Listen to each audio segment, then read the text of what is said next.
क्या तुर्की ने भारत से टक्कर लेकर सबसे बड़ी भूल कर दी है? जो भूमध्य सागर में भारतीय युद्धपोतों को चुनौती देने की कोशिश कर रहा था, भारत के रास्ते में रोड़ा बनना और भारत के खिलाफ जहर उगल करके भारत को ललकारना तुर्की की सबसे बड़ी गलती बन चुका है। और अब यह गलती तुर्की की एक एक सामरिक शक्ति पर भारी पड़ रही है। लेकिन तुर्की का यह सपना सपने में ही रह गया और हकीकत में जो हुआ उसने तुर्की की इस वक्त रूह कपा दी है। क्योंकि ये हर बार भारत के खिलाफ साजिश रचता रहा। भारत ने कार्रवाई भी की, एर्दोगान का पसीना छुड़ा दिया है, हालत खराब कर दी। मेरे साथ तुर्की के लिए टेंशन क्यों लेकर आ रहा है? पंकज जी, सबसे पहले तो बताइए। एक सख्त रद्दमल दिखाया गया है और सरकारी हलकों के अंदर हाई अलर्ट की खबरें भी गर्दिश कर रही हैं। मुख्तसर ये जान लीजिए कि अमेरिका के जानिब से राइटर्स के अंदर इस खबर को शाया किया गया जिसमें तुर्की और इंडिया का क्लैश जोरों शोर पे चल रहा है और भारत तुर्की को ऐसे मुंह तोड़ जवाब दे रहा है कि तुर्की के टांगे कांप रही है थर थर। भाई मुंह तोड़ जवाब भाई टांगे हिला के रख दिए भाई साहब भारत ने भाई तुर्की। कि भारत ने पिछले 48 घंटों में तुर्की के साथ जो किया है वो वास्तव में अविश्वसनीय है। भारत ने तुर्की को बिना किसी हथियारों के चौतरफा भूमध्य सागर में घेर रखा है। तुर्की की वो नेवी जिस पर वो बहुत घमंड कर रहा था, वही तुर्की के युद्धपोत, जिन युद्धपोतों से तुर्की भारत को धमकियां भेज रहा था, अब उन्हीं युद्धपोतों पर भारत ने अपना कब्जा जमा लिया है। और इस वक्त भारतीय नेवी ने भूमध्य सागर में तुर्की की नेवी को चौतरफा घेर रखा है। यहां तक कि तुर्की की नेवी तो छोड़ो, वहां के सैनिक जो इन नेवी पर मौजूद थे, इन जहाजों पर तैनात किए गए थे, वो भी इस वक्त भारत के कब्जे में पहुंच चुके हैं। आखिरकार तुर्की को बहुत बड़ी क्षमता से हारना ही पड़ गया। का हमलावर होना, उसके बाद हम देख रहे थे कि अमेरिका की बैक के सपोर्ट के साथ तो कोई चीज हम नहीं देख सकते कि उस सपोर्ट के बगैर कोई चीज हो रही हो। आपकी एंटिसिपेशन क्या है कि किस किस्म का जवाब हो सकता है और क्या हालात बनने जा रहे हैं? तुर्क सदर एर्दोगान का कहना है कि सारी नस्लकुशी के खिलाफ सबसे मौसर आवाज तुर्किया की है। सबसे ज्यादा भारत के नेवल एक्सरसाइज से प्रॉब्लम है। ऐसा है कि भारत की जो नेवी है वो ग्रीस की नेवी को ट्रेनिंग भी दे रही है और इंफ्रास्ट्रक्चर सपोर्ट भी प्रोवाइड कर रही है और साथ में प्रैक्टिस भी कर रही है। और ये सब हो रहा है भूमध्य सागर में। अब तक होता यह है कि तुर्की जो है वो किसी भी देश को भूमध्य सागर में फटकने नहीं देता। ठीक उसी तरह जिस तरह चाइना साउथ चाइना सी में किसी तीसरे देश को फटकने नहीं देता ना, उसी तरह भूमध्य सागर में अगर कोई देश प्रैक्टिस करता है, नेवल प्रैक्टिस, तो तुर्की विरोध करता है। अब हुआ यह है कि भारत ग्रीस के साथ मिलकर भूमध्य सागर में प्रैक्टिस कर रहा है, नेवल एक्सरसाइज कर रहा है। अब तुर्की ने धमकी दी कि भारत अपने नौसैनिक बेड़े को वापस लेके जाए। भारत ने कहा तेरी ऐसी की तैसी, और तू कौन होता है बोलने वाला? ये डायरेक्ट ये तुर्की ने भारत से कहा कि अपने जहाज वापस ले जाओ। भारत ने कहा जहाज तो वापस नहीं आएगा बेटा, और अगर ज्यादा चू चपड़ की और कुछ इधर कार्रवाई करने की कोशिश की तो मारेंगे सो अलावा। साफ साफ लैंग्वेज में तुर्की की इतनी शक्ति नहीं है कि इंडियन नेवी से टकरा जाए। सरदार साहब, बड़ा हसास मामला है और आपने खुलकर इसके ऊपर बात की।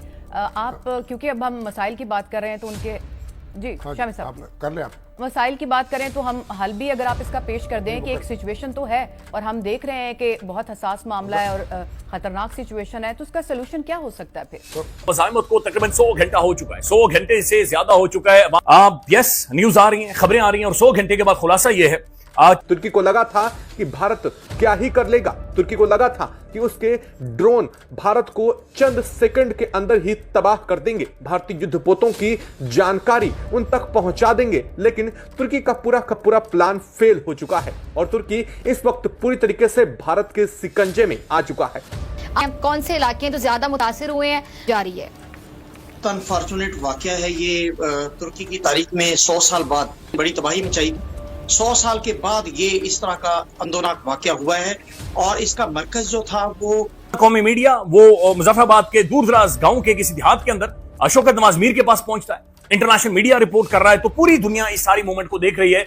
उसका जो अभी सेंटर बन गया है, खुलासा बन गया है, उसके अंदर एक फैक्टर है और ये बड़ा घटिया फैक्टर है, बड़ा खलीज किस्म का फैक्टर है। ये मुर्दार खाता है, ये हराम खाता है, ये गिद्ध है, ये हवाओं में उड़ रहा है, और वो है इंडिया।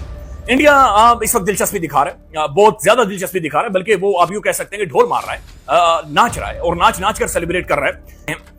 वो पकड़े हैं, तमाम के साथ हुआ उसको। दूसरी तरफ पाकिस्तान के अंदर ऐसे लोग मौजूद हैं जो एंटायर कश्मीर एक सेंटिमेंट को हवा दे रहे हैं, और इसके अंदर बेशर्मी की इंतहा पार की है पाकिस्तान के मीडिया ने। ये घटियापन है नाज़रीन, ये झूठ बोल रहे हैं। मेरी बहुत मैसिव बल्कि सारी पाकिस्तानी ऑडियंस है, ये आपके साथ फ्रॉड कर रहे हैं। क्रिकेट में बिजी थे, हमें नहीं पता था कि ये पॉलिटिक्स में क्या हो रहा है। किसी जगह पे देखा, ये अभी को खबर आई है, अभी कोई आई है, क्या हो गया, और जगह पे भी नहीं देखा। जिस तरीके से मतलब बोल रहे हैं कि घेर लिया, पहले उन्होंने इंडियन युद्धपोत को घेरा, उसके बाद जो है ना इंडिया ने उनको वार्निंग दी, 8 घंटे का टाइम दिया कि भाई आप जो है ना ये घेराबंदी खत्म करो वरना हम इसके ऊपर एक्शन लेंगे। एक्शन इंडिया ने क्या लिया कि उनका जो है ना गैस पाइपलाइन को तबाह कर दिया।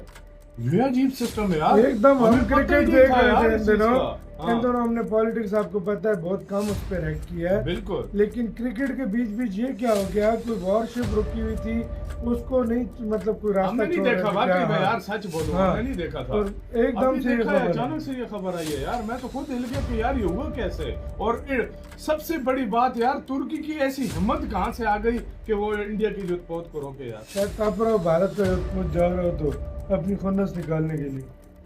ये भी सिस्टम है यार, कुछ भी हो सकता है भाई, मुझे इस चीज का नहीं पता, यकीन कर मुझे आइडिया नहीं था कुछ। फुल एंटी इंडिया हुआ है, बहुत ज्यादा नफरत होगी उसके अंदर। बैंड भी तो इंडिया बजा रहा है, पाइपलाइन उड़ा भी दिए, पाकिस्तानी कह रहे डोवाल का ऑफिस उड़ाओ।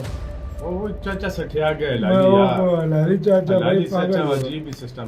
तुम लोग अलग ही दुनिया में रह रहे हैं। सही बात है। इस समय भारत और तुर्की के बीच लगता है एक जंग छिड़ गया है, क्योंकि भूमध्य सागर में दोस्तों भारत तुर्की को करारा जवाब दे रहा है।